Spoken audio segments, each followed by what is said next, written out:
अरबों की दीवार उठाकर हर आंधी के रुख को मोड़े। तूफानों से खेल न सीखो, तूफानों से मत घबराओ। अस्सलाम वालेकुम स्टूडेंट्स, उम्मीद करता हूँ आप लोग खैरियत से होंगे। लास्ट टाइम फ़िज़िक्स का जो हम लोगों का लेक्चर हुआ था वो उसमें हमने चैप्टर नंबर 5 शुरू किया था, ग्रेविटेशन। उसके अंदर हमने देखा था लॉ ऑफ ग्रेविटेशन। आज हम उसी से आगे देखेंगे मास ऑफ द अर्थ, कि मास ऑफ द अर्थ कैसे फाइंड किया जाता है। तो आइए देखते हैं मास ऑफ द अर्थ क्या होता है और उसको कैसे फाइंड करते हैं।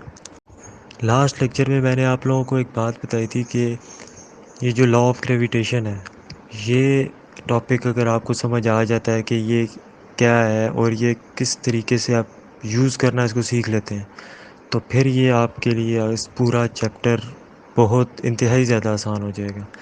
मास ऑफ द अर्थ भी उसी से रिलेटेड ऐसी पहले आप लोगों ने जो लॉ ऑफ ग्रेविटेशन में बात कर चुके हैं वो यही बात थी कि दो बॉडीज़ होती हैं, ठीक। तो अब दो बॉडीज़ हैं, एक हम लोगों ने मास ऑफ अर्थ फाइंड करना है। एक बॉडी तो होगी अर्थ, तो दूसरी बॉडी हम खुद एक सपोज कर लेते हैं। फॉर इंस्टेंस वो टेक अ फुटबॉल। एक फुटबॉल है जो अर्थ की सरफेस के ऊपर पड़ा हुआ है। ये जैसे फिगर के अंदर भी आप देखें कि एक फुटबॉल क्या है, ये अर्थ की सरफेस के ऊपर पड़ा हुआ है। अब लॉ ऑफ ग्रेविटेशन के अंदर हम लोगों ने ये चीज़ देखी थी या पढ़ी थी कि लॉ ऑफ ग्रेविटेशन में क्या था, F is equal to G m1 m2 over D square. तो ये m1 m2 यहाँ पे हमारे पास क्या है, एक फुटबॉल है और एक अर्थ है। तो मास ऑफ द अर्थ अगर हम बात करें तो मास ऑफ द अर्थ को हम कैपिटल M से डिनोट करते हैं, यहाँ पे करेंगे। और जो मास ऑफ फुटबॉल है उसको स्मॉल m से शो कर लेते हैं। ये तो आ गई दोनों बॉडीज़ के प्रोडक्ट ऑफ मैसेज की बात, ठीक। कि हमारे पास क्या आ गया, हमने कैपिटल जी ले लिया, वो जो ग्रेविटेशनल कांस्टेंट है, उसके साथ हमने क्या ले लिया, मास ऑफ अर्थ। दूसरा मास ऑफ अर्थ आ गया हमारे पास जो कैपिटल एम है। एक आ गया मास ऑफ फुटबॉल। अब इन दोनों जो बॉडीज़ हैं, फुटबॉल और अर्थ, इनके सेंटर्स में जो डिस्टेंस है, इनके सेंटर्स में जो डिस्टेंस है, ये डिस्टेंस हम लोगों ने कैलकुलेट करना है।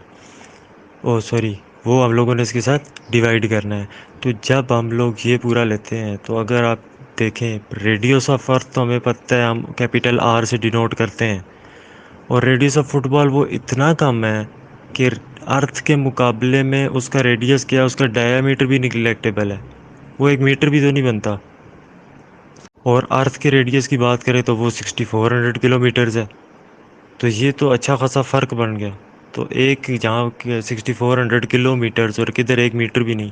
तो हम क्या करते हैं, सिर्फ रेडियस ऑफ अर्थ से ही इसको डिवाइड कर देते हैं।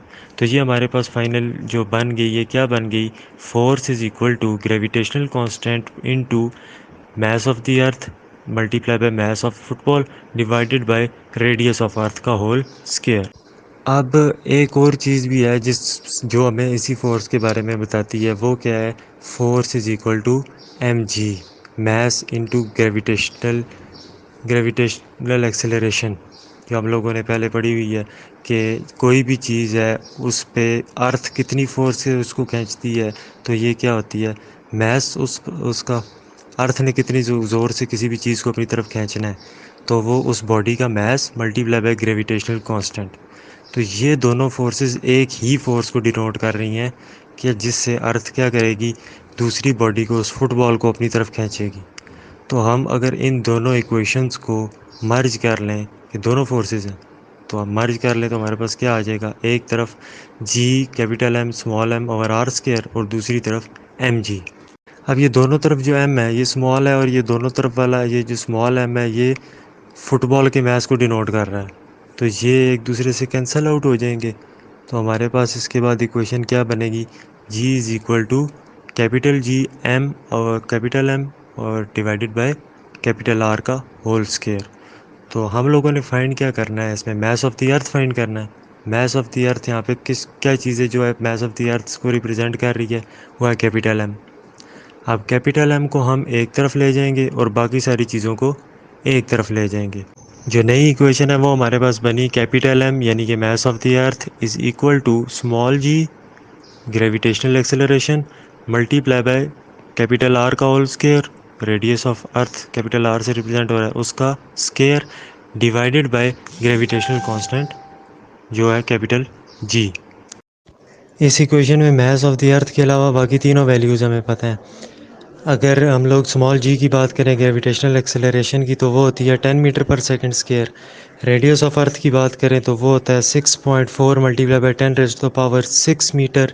और ग्रेविटेशनल कांस्टेंट की बात करें तो वो होता है 6.67 multiply by 10 raise to the power -11 newton metre square पर किलोग्राम स्क्वायर। तो ये सारी वैल्यूज़ इस फार्मूला में पुट कर देते हैं। अब जिस वक्त इस फार्मूला में पुट करेंगे तो ये आर की जो वैल्यू है 6.4 into 10 raise to the power 6 metre, इसको हम इसका स्केयर लेते हैं तो स्केयर लेने के बाद ये हमारे पास वैल्यू जो आ जाती है वो है 4.096 into 10 raise to the power 13। अब हम एक काम करते हैं कि जो टेंस हैं इन तीनों को इकट्ठा कर लेते हैं। जो ऊपर दो मल्टीप्लाई हो रहे हैं उनकी ये दो पावर्स तो ऐड हो जाएंगी, और जो डिवाइड हो रहा है वो पावर सब्ट्रैक्ट होती है वैसे, लेकिन पहले से माइनस में है तो ऊपर आके प्लस हो जाएगी। तो ये 10 पावर 13 + 1 + 11 बन गया। अब हम 4.096 को डिवाइड कर देते हैं 6.67 के साथ। जो आंसर बनता है वो क्या है 0.638 मल्टीप्लाई बाय 10 पावर 25। तो इसको अगर हम राउंड ऑफ करके लिखें तो ये बन जाता है 6.4 into 10 raise to the power 24 kilograms.